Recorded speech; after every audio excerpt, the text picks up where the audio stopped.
Somajiguda press club కి కేటీఆర్ వచ్చిండు. రేవంత్ రెడ్డి దమ్ముంటే చర్చకు రావాలి అని అంటున్నాడు. బట్ కాంగ్రెస్ వాళ్ళు అంటున్నారు మీ నాయనని ఫస్ట్ అసెంబ్లీకి రమ్మని వాళ్ళు అంటున్నారు. ఏం రాజకీయం నడుస్తుందని మీరు అనుకుంటున్నారు ఈ అంశంలో, బీఆర్ఎస్ వర్సెస్ కాంగ్రెస్? మీ గతంలో మీలాంటి వాళ్ళు కూడా చాలా సవాళ్ళు చేసారు.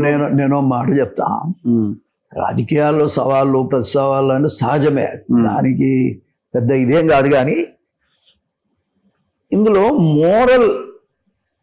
మోరల్ గా ఆలోచన చేసి తప్పును తప్పైతే ఒప్పును ఒప్పు అయితే అనేది ఏదో ఒక టైంలో అంగీకరించాలి ఎవడైనా సరే.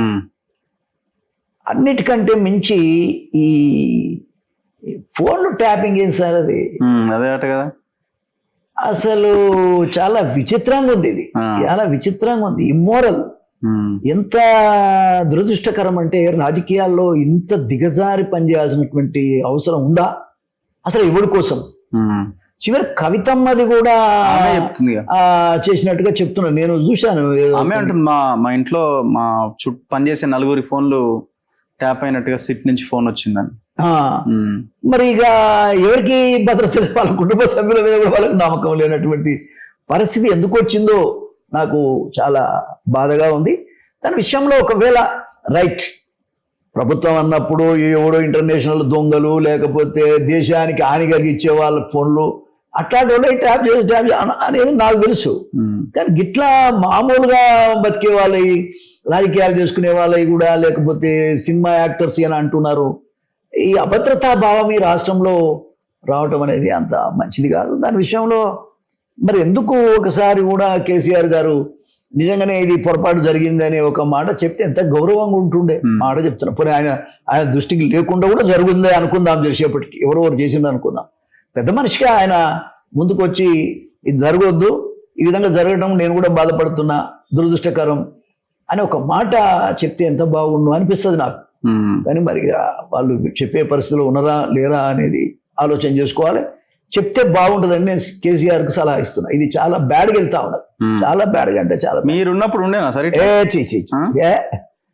నేను మాట్లాడిన మాటలకు వాస్తవం చెప్తున్నా. నేను ఒక మాటలో చెప్పాలంటే, నేను అనేక పేదవాళ్ళ సమస్యల మీద అసెంబ్లీలో చర్చించాను, చాలా ఘాటైన విమర్శలు చేశాను. వినరా? అని ఎవరు కూడా మన ఫోన్ ఏముంది, మన ఫోన్లు లీక్ చేయాలి ట్యాప్ చేస్తే కదా, అలా ఉన్నది ఏమున్నది. అప్పుడు రాజకీయంగా ఖర్చు కూడా లేదు కదా, ఖర్చు లేదు, ఈ రకమైనటువంటి దుర్మార్గం లేదు, ఈ రకమైనటువంటి డబ్బు ప్రాముఖ్యత లేదు, వాల్యూస్ మీద నడిచేది కదా సార్. వాల్యూస్ ఎవరికున్నాయి ఇప్పుడు? పోనీ ఎవరికన్నా ఉంటేగా, ఎవరికి లేనప్పుడు ఇంకెవరి గురించి మంచి చెడు చెప్పేది ఈ వాల్యూస్ గురించి. ఒక మీనాక్షి నటరాజన్ గురించి వింటున్నా. మీనాక్షి నటరాజన్ గారు ఈ ఇన్ఛార్జ్ కింద వారు వచ్చారు. ఇక్కడ వారు ట్రైన్లో రావటమే కాక ఆమె గాంధీ భవన్కి వెళ్ళడానికి కానీ, ఆమె ఉండే ప్లేస్కి వెళ్ళటానికి కానీ ఎవరి సపోర్ట్ కానీ, కారు కానీ, దండ కానీ వాడకుండా ఆమె సొంతంగా వెళ్ళిపోయింది అనేది చాలా విచిత్రకరమైన పరిణామం. చాలా ఉత్తేజం వస్తుంది మాలాంటి వాళ్ళకు. అబ్బా ఇట్లాంటి మనుషులు కూడా పోయి కలవాలి అన్నట్టు ఉన్నది వాస్తవం. సరే ఆమె బిజీ, ఆమెకున్నది ఒక రోజు కలవాలని కూడా ఉన్నా అనుకో. బట్ గట్లుండాలి, లీడర్ అంటే గట్లుండాలి.